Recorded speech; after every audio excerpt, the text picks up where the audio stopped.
Video ini hanya untuk mereka yang punya logika. Bagi yang tidak punya logika, skip aja. Tepat pada momen 1 tahun pemerintahan Prabowo Gibran, film dokumenter Dirty Vote 2 dirilis. Isinya diklaim membongkar cara pemerintahan Prabowo Gibran mengkonsolidasi 3 kekuatannya, yaitu otot, otak, ongkos. Otot berarti kekuatan militer, otak berarti kekuatan politik, ongkos berarti kekuatan modal. Karena ada otot, otak, dan ongkos ini, judulnya diberi tambahan Dirty Vote 2 O3. Sutradaranya masih Dandi Laksono, aktivis yang memang giat melahirkan film-film dokumenter tentang sisi gelap politik Indonesia. Sejak awal saya ingatkan, kalau Anda tertarik pada politik Indonesia, Anda sangat saya sarankan menonton film Dirty Vote 2 ini. Anda boleh saja tidak setuju dengan argumen yang disampaikan, tapi tetap sangat layak tonton. Hanya saja, film ini memang melelahkan. Panjang putarnya mencapai 4 jam. Nah, di sepanjang film Anda akan terus mendengarkan kritik terhadap pemerintah Prabowo Gibran. Film ini merupakan lanjutan dari Dirty Vote Part 1 yang beredar melalui YouTube beberapa hari sebelum hari pencoblosan Pilpres dan Pemilu 2024. Dalam Dirty Vote pertama, tampil 3 peneliti sekaligus, pengajar hukum tata negara Ferry Amsari, Bivitri Susanti, dan Zainal Arifin Mukhtar. Konsepnya explanatory dokumenter alias dokumenter yang menjelaskan. Presentasi akademik seolah menjadi visual yang bercerita.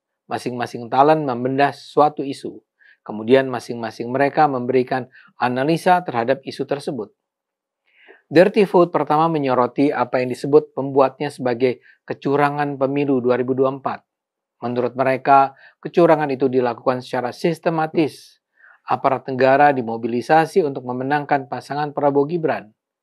Film berdurasi hampir 2 jam itu sudah ditonton lebih dari 10 juta kali.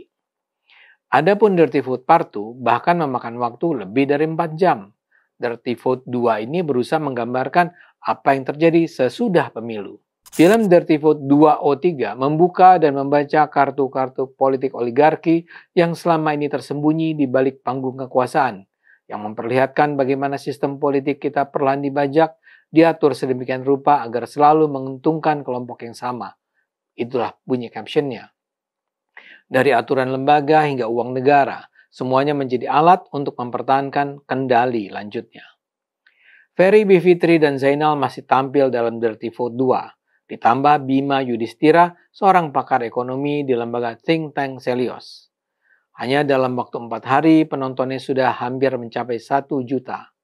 Dandi mengatakan Dirty Vote 2 ingin mengajak penonton untuk membaca kartu-kartu politik oligarki 4 tahun sebelum berlangsungnya pemilu 2029.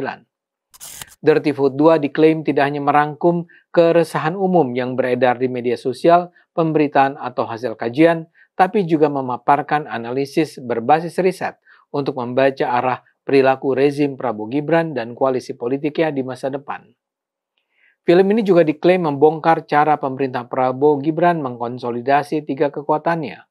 Otot merepresentasikan kecenderungan pemerintahan Prabowo Gibran yang membangun militerisme karena khawatir dengan gelombang aksi masyarakat sipil.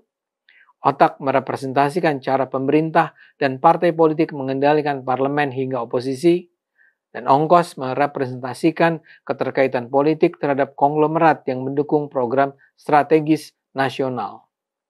Kalau isinya memang terasa sangat kritis terhadap Prabowo, Gibran, dan Jokowi, itu sangat bisa dipahami dengan memperhatikan siapa yang menggarap film ini. Dandi, sang sutradara, dikenal sebagai jurnalis, aktivis, dan pembuat beberapa film dokumenter. Dandi diketahui kritis terhadap pemerintahan Jokowi, terutama pada periode kedua. Bivitri, Ferry, dan Zainal juga diketahui sebagai para akademisi yang kritis terhadap pemerintahan Jokowi. Mereka bertiga sering mengkritik manuver atau sikap politik Jokowi, terutama dalam soal pelemahan KPK, politik dinasti, dan revisi undang-undang kontroversial.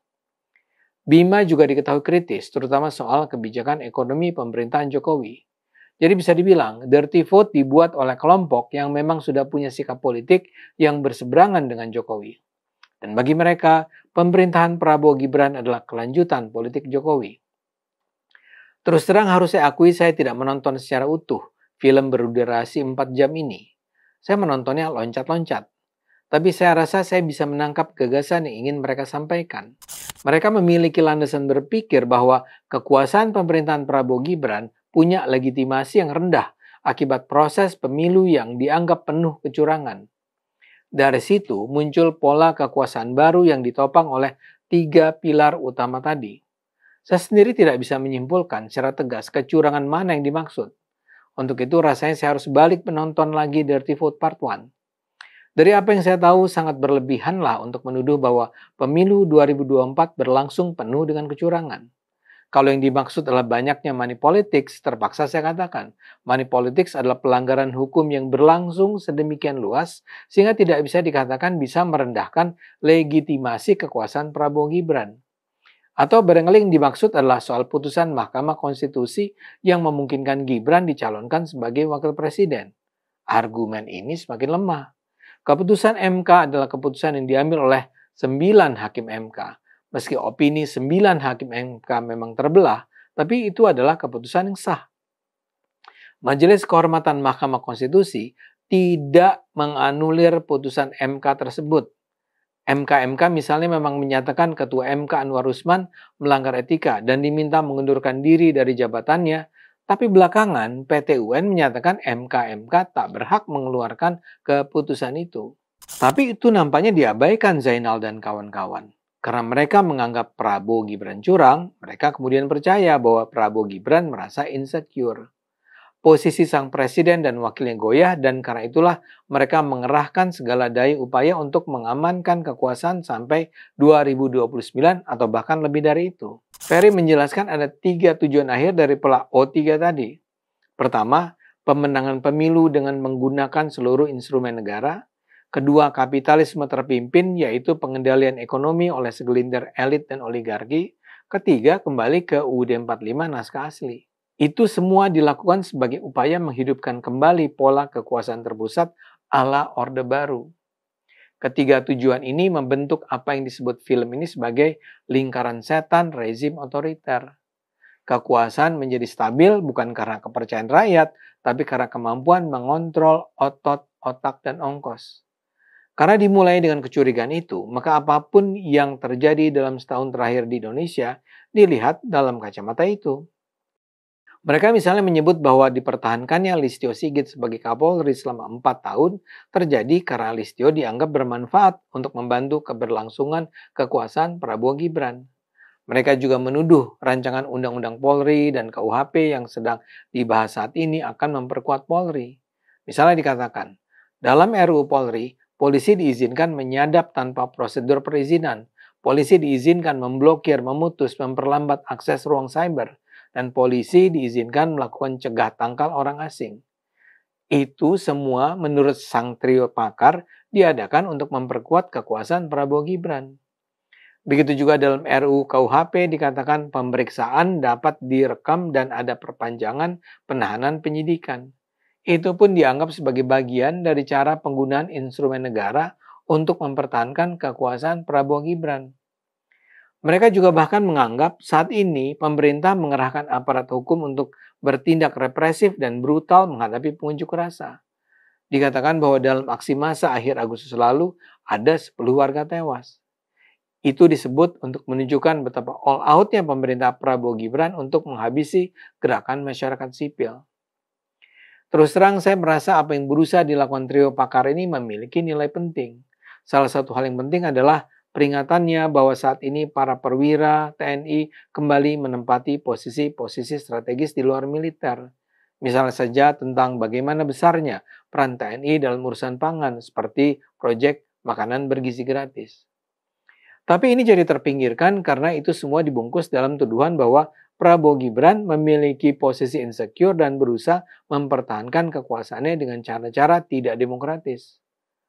Contohnya saja, mengapa polisi disalahkan? Hanya karena diizinkan melakukan cegah tangkal orang asing atau mengintervensi ruang cyber. Atau mengapa juga polisi dikatakan melakukan tindak represif dalam aksi massa Agustus lalu? Banyak korban tewas ketika itu jatuh justru karena kebrutalan pengunjuk rasa. Film ini jadi yang terkesan terlalu hanyut oleh kebencian yang ada di kepala dan hati para penggarapnya. Saya setuju dengan pernyataan bahwa Demokrasi hanya bisa diselamatkan bila kekuasaan kembali berpijak pada legitimasi rakyat.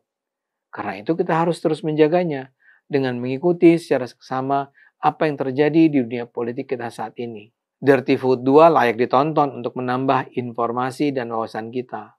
Tapi bukan berarti sikap kritis kita kesampingkan saat menontonnya. Yuk gunakan akal sehat, karena hanya dengan akal sehat bangsa ini akan selamat.